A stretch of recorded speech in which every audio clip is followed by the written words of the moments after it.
Welcome to the March edition of Feeding Our Faith. And today we are going to be making the American version of shepherd's pie. Actual shepherd's pie is made with lamb. We're using ground beef, which is actually cottage pie. I've been lectured on this before when I was over in London for a summer. And so what we're making is cottage pie, or the American version of shepherd's pie. And so one of the first things we do is we get our oil hot, and we're going to start start cooking the carrots and the onions. And we're going to cook those until those begin to soften a little bit. Now, as she's cooking those, we began cooking the ground beef a little bit, but normally what you do is you would go ahead and cook those until they begin to soften and then add the ground beef and cook it with it. But for the sake of time, we're keeping things moving here by actually cooking the ground beef separately. And you want to use lean ground beef, and if you might need to pour off a little bit of the grease if it's not real lean, because you don't want a whole lot of grease going in there, but you need a little bit. And you'll cook that all together, and we'll add the garlic. Okay, now once the ground beef, the carrots, the garlic, and the onions are cooked and getting well integrated, the next thing we want to do is we want to take some flour. And so we will add just a couple of tablespoons of flour to this, and then tell you what, Kelly, if you wouldn't mind kind of stirring that in for me. Now while we're doing that, we also started a pot of boiling water with potatoes. A lot of times we will cover shepherd's pie or cottage pie with mashed potatoes, with a layer of mashed potatoes that usually has like cheese and some other things infused with it. And then as we bake it, it'll form kind of a nice little crusty top to it. So we boil the potatoes and we strain them. And what we've done is we've actually mashed the potatoes and we've combined it with a little bit of butter, with blue cheese. You can also, if you're not a fan of blue cheese, you can use a sharp English or Irish cheddar. That works really well too. And then we mashed it all together so you have kind of a nice consistency of mashed potatoes. And you can add beef stock if you don't want to use beer, but what works really well I've found is adding about 3/4 of a cup of a very dark beer. We're using a Belgian style beer, an Abbey Ale from Ommegang. All right, and if you add a little extra, it's not the end of the world.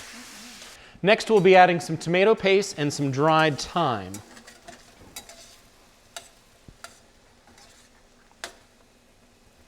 We add our dried thyme. There we go. Thank you, Kelly. We're cooking it there. Now we will cook this until the beer and everything kind of thickens up a little bit. You almost see that it kind of forms like a little bit of a gravy.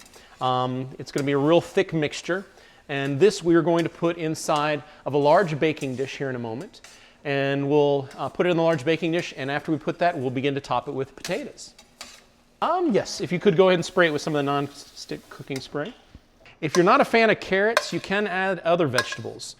Some people add peas. I know some people have added even other vegetables. If you add peas, add them very late, because the peas will turn kind of mushy and not so good before long. So we'll spread that out, kind of nicely like that. There we go, looking good. Now our next thing to do is to cover it with potatoes. And put the potatoes on top. As you're kind of forming a nice little topping here of mashed potatoes, and this is going to be really good later on because those potatoes are going to cook real nicely. Now you can just go ahead and have it all nice and smooth like this if you'd like. Sometimes people like to add a little bit of a flair to it, and you can add kind of little peaks like that if you want, and those will kind of crisp up nicely. And once we have that done, we will stick it in our oven that's sitting at 400 degrees right now. There we go. And we will bake it until it begins to bubble. And that should take anywhere from about 20 to 25 minutes.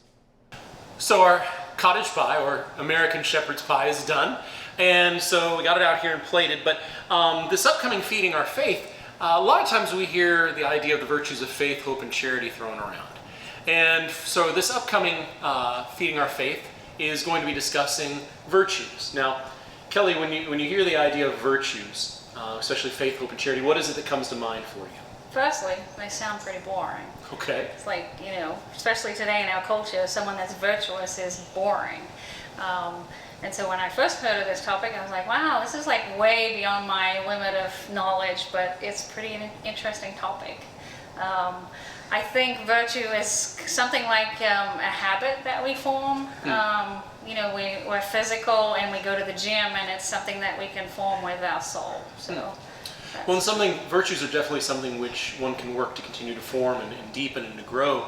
And there's something which we're all called to work on, especially, and you know, when you hear faith, hope, and charity, it doesn't sound like it very exciting, but you know, faith, I mean, that's what can keep us going, that's what keeps us driven, that's what helps us in life. You know, hope, you know, if you don't have hope, if you don't have something to look forward to, then you know, life kind of seems to lack its meaning. And charity, I mean, charity needs to be something which we all understand as being something we show just not to a select few people, but we're called to be people, charitable people at all times, to all those in need, and not just those who are in need of things physically or food or things like that. So if you'd like to find out a little bit more about the virtues and what will be involved with you know, perhaps how you can lead a more virtuous life, then come to Feeding Our Faith this coming Sunday, and we will see you all there. And you might even want to bring some of this American shepherd's pie. Not Australian shepherd's pie. String is good.